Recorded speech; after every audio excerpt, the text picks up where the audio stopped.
Hello and welcome to Hardtalk India. Under the BJP, the Defence Minister and the Defence Ministry had perhaps become the most controversial part of the government. So when the government changed, it was widely expected that things would be different. But just how much has altered in the last 2.5 months? That's the core question that I shall put today to the new Defence Minister of India, Pranab Mukherjee. Defence Minister, in his address to the nation, the Prime Minister spoke of the need to recapture the spirit of idealism and to restore a commitment to decency and morality. How much of a priority is this for you in the Defence Ministry? Of course, this is the priority for the whole government. Naturally, defence is not out of the government. So these are not just pretty words? Of course not. In which case, how do you account for the fact that on the 30th of June, just 5 weeks after you took over as Defence Minister, you forced the army to promote to Lieutenant General a man who had on 3 separate occasions been rejected by them as unfit for the rank? No, it is not factually correct. It was the recommended of the earlier Defence Minister also, and twice he was considered. You know, in the promotion board there are certain areas where sometimes this year of the relevant period which you take into account. So there is a scope of revising that, and it was exactly done. Minister, and what I have done it is exactly what the previous Defence Minister did. Minister, the last promotion board met on December 2003 and it rejected the man. So what? So you overruled the rejection? Of course, because that is my job and I went by the wisdom of my predecessors. But this is politicization of the process of promotion in the army. What made Not you at think? all. What Not made at you? all. What made you think that as a civilian, you could judge better than the army chief and Of the course, full army of course board? It is not that. You are making a mistake. Then there was no need of sending it to the civilians. Civilian is not merely a puppet head. Therefore, we go by the recommendations of the selection board, but the ultimate choice lies with the civilian authority, and that is the basic fundamental principle of running the Defence Ministry and Defence Administration. Defence Minister, 3 promotion boards rejected the officer: August 2001, August 2002, December 2003. In between, 1 selection board in August 2002 recommended him for promotion, and the then Cabinet Secretary sent it back for reconsideration. So even on that one occasion, the Cabinet Secretary sent it back. I am afraid that you are trying to make a very fine distinction. Sometimes Cabinet Secretary is not a military authority, he is a civil authority, and above him is the Defence Minister. I am repeatedly telling you that I was guided by the recommendations made by the previous Defence Minister, and one selection board selected him. There have been number of cases, it is not one case. I do not know what prompted you to pick up this particular case. It's been in the newspapers. No, the Pioneer, so the many Times things, of India. so many things are coming in the newspaper, and so many persons are not considered, so many persons are considered.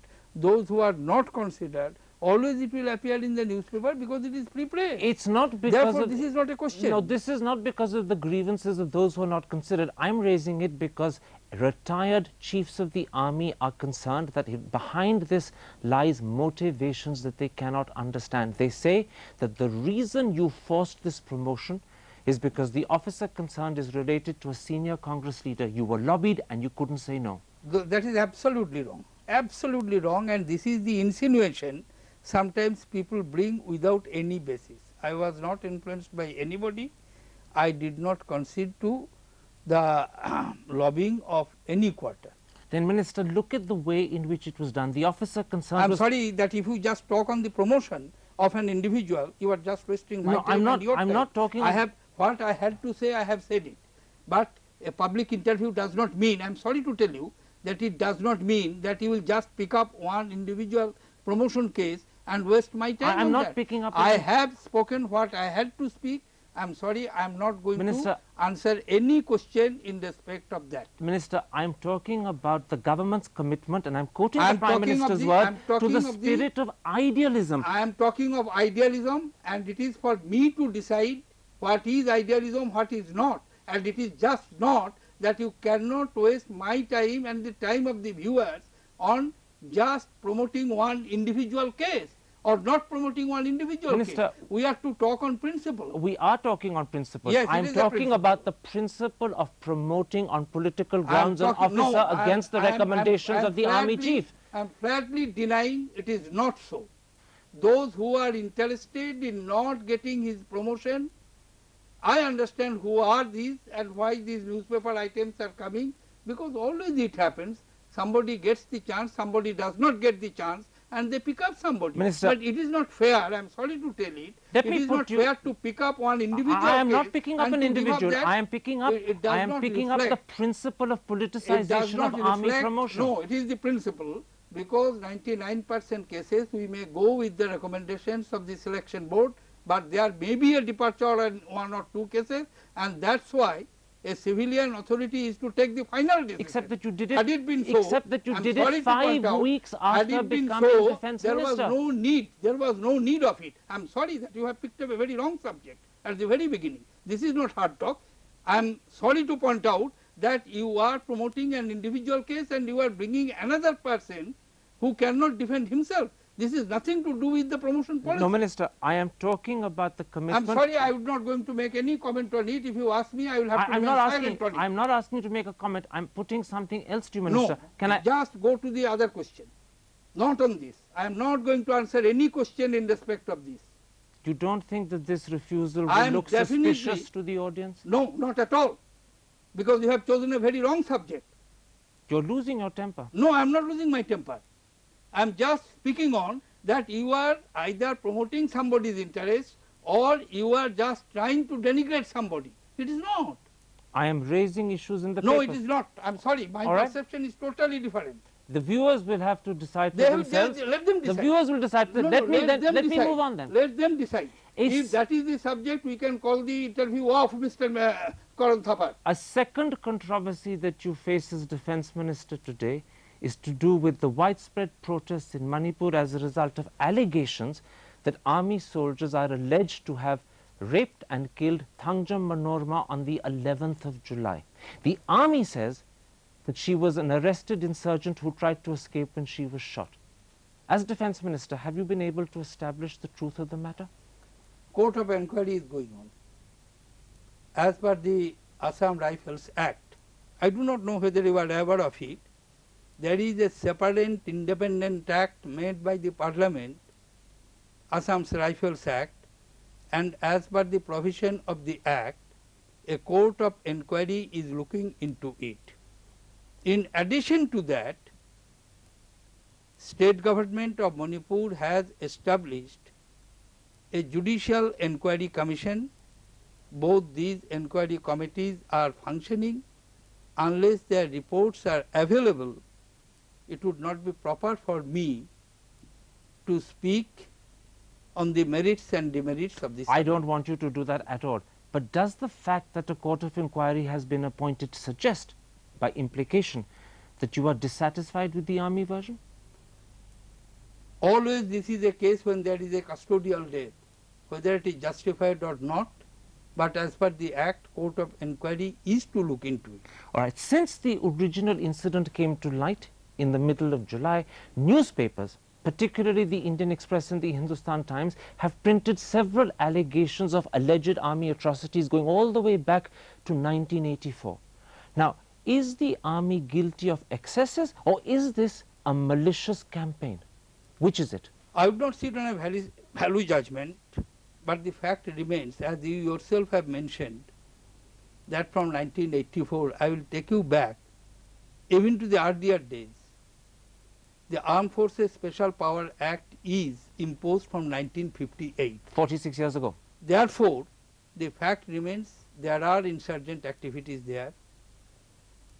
There are large number of insurgent groups who are defying the authority of the state, and it has been found by the successive governments that civil administration there, normal police administration there are not equipped to deal with the situation.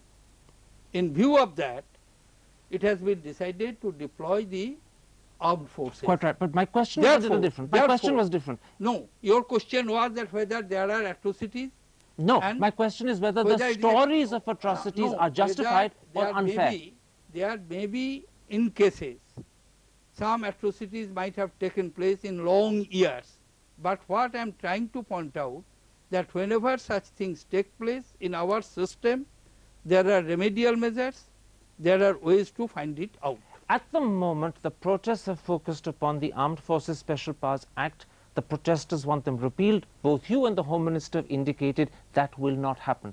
However, newspaper reports are suggesting that your Chief Minister may be trying to find his own way of repealing the Armed Forces Special Powers Act. First of all, I would like to correct you that it is not a matter of Chief Defence Minister or Home Minister, it's the government as a whole.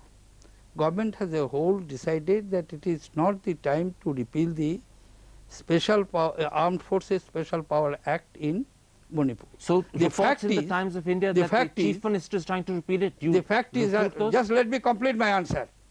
The fact is that Chief Minister of Manipur came, he placed the demand of a section of the agitations that yes, there is a demand, whether in the given situation it is possible for the government of India to consider their demand. We said sorry, it is not possible. So the matter ends there.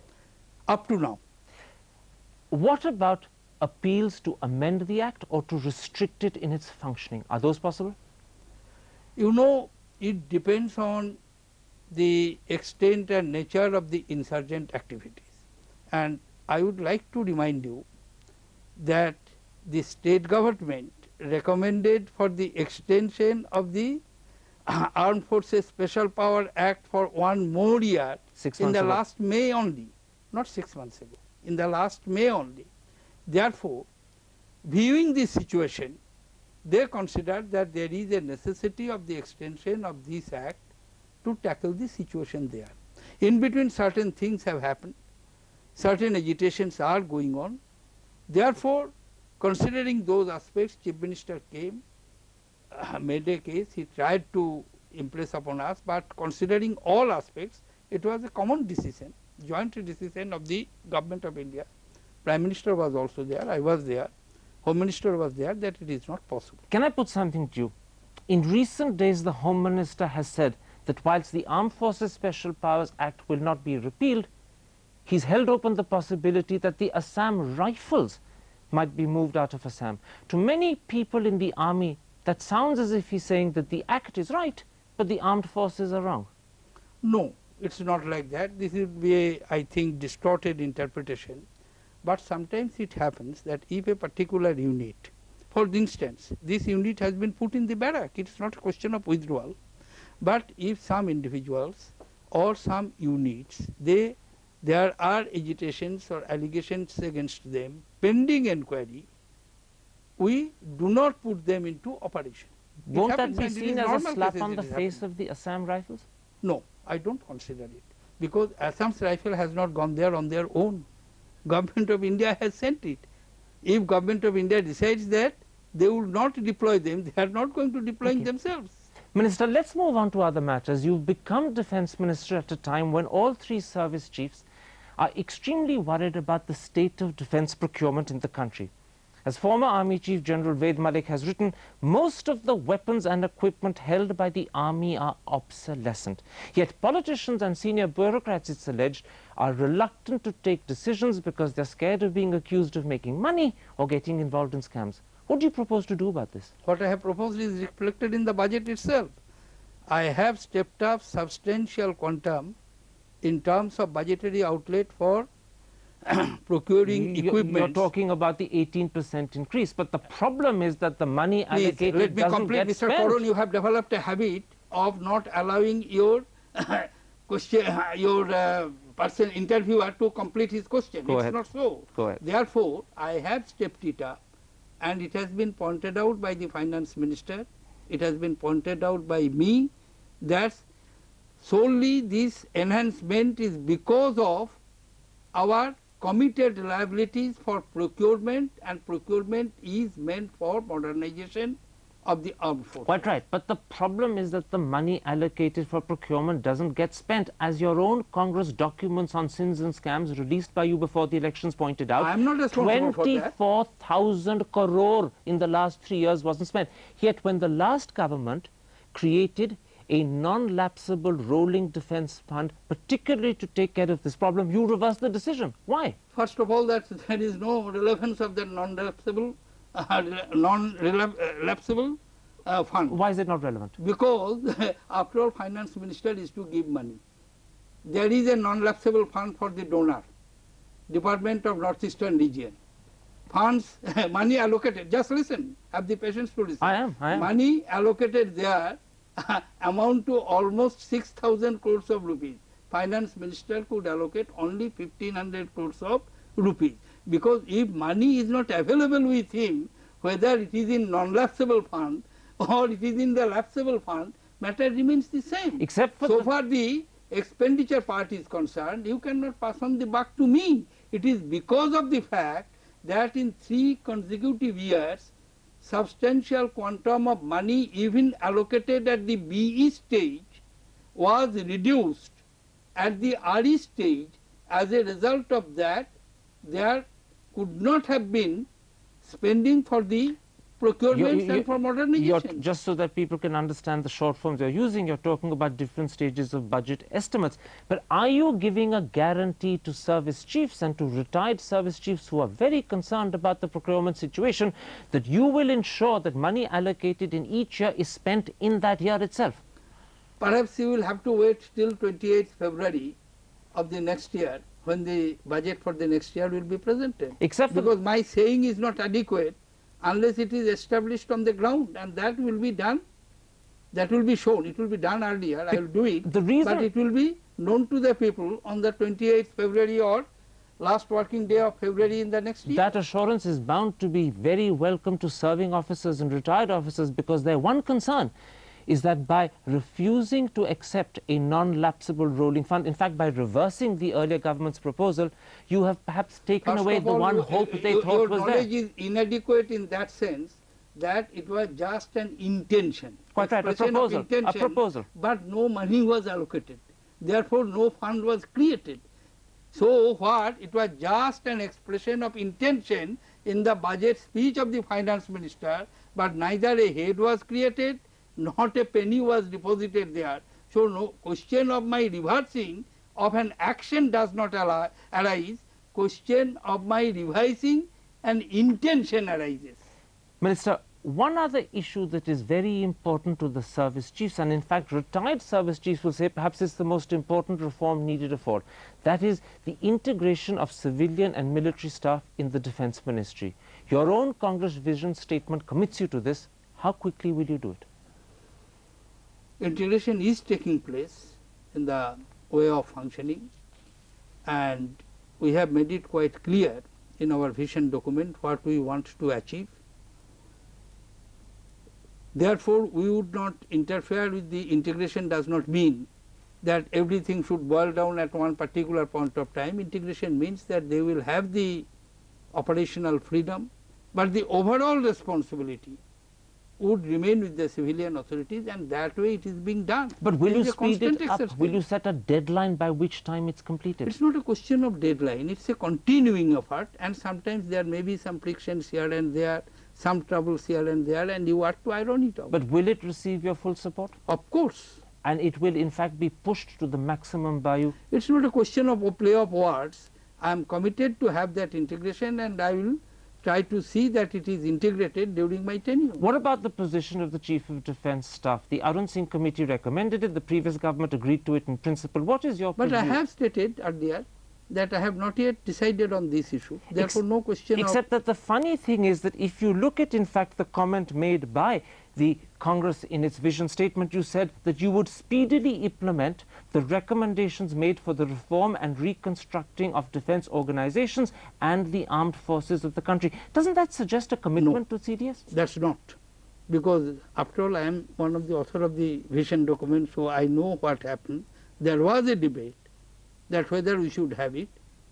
We did not put that, otherwise we would have put that in a letter in their language. So at the moment you have an open no question mind. of implication. At the moment you have an open mind. I have an open mind. Do you know when you'll come to a decision? As and when I will come to decision, it will be a public decision, known decision. But it could take years. May take year. I have not said that my decision would be for creation of CDS. It could go either way. It may go either way. Defence Minister, the Army at the moment has a shortfall of 13,000 officers representing 25% of its total strength. How concerned are you about this? Yes, I am. And I am more concerned that many persons are not joining. Moreover, I am getting little worried that when I find that the bright officers are requesting for resigning and going away somewhere else. That's why you should try to create incentives for the bright persons, young persons. You mean to earlier come and promotions join. at earlier stages? First, promotion is one factor. Second, in addition to promotion, certain other infrastructural facilities are to be provided. For instance, what we are doing, it's a massive scheme, almost 17,000 crores of rupees will be spent on the married accommodation project which we have begun. They live in a very difficult terrain, far away from the families. So in certain areas, if we can create the married accommodation project successful, Make life them easier little for relief. them. Make life easier for them. Yeah. What about something else? The Army is very keen that you should perhaps arrange for lateral induction of officers between the rank of Lieutenant Colonel and Major who retire at 35-40 so that they can be absorbed into the paramilitaries or perhaps even into frontier services. No, there are various proposals and it is one such proposals. But you know, different forces have their different nuances. And there the problems are, I had the privilege of examining it in my other capacity as chairman of the Parliamentary Standing Committee of Home Affairs, which deal with large number of central paramilitary forces. There is a vested interest that the promotion line should be from the rank themselves, and they do not want the induction at a relatively higher level lateral from the induction other is side. not easy. That's why it is not very easy. But you're considering it. No, I am considering it provided it does not create tension in other areas. In other words, it has to be a political consideration. Not political consideration, it will have to be basically a consideration of the management of the forces, central paramilitary forces like BSF, CRPF, etc. Defence Minister, thank you very much for talking to Hard Talk India. It has become really hard. Thank you.